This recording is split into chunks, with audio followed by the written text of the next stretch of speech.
So setting a 2.0 line spacing, often referred to as double spacing in Apple Pages, is very useful if you want like for more readability and easy of out notation. It really helps, let's say, professors and reviewers make comments and corrections.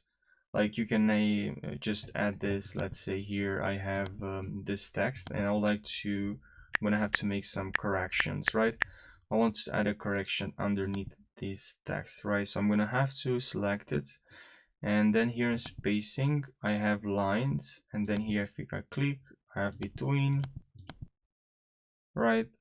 But what I'm looking at here is this one here, okay, as we do have here and then the other here. But anyways, I'm just gonna click on that and I'm select 2.0 double. Now usually what I would do, I will actually take a screenshot and then I can correct, and I can add some like corrections underneath the text. You can of course also improve readability to give a more cleaner professional appearance if you just remove, if you add, let's say, not double, you add maybe 2.2, right? Maybe it's too crowded, it's too obvious, and doesn't help if it's too close to each other. The spacing is not set to 0. Anyways, so I hope you found this short video helpful about Apple Pages app. So thanks for watching.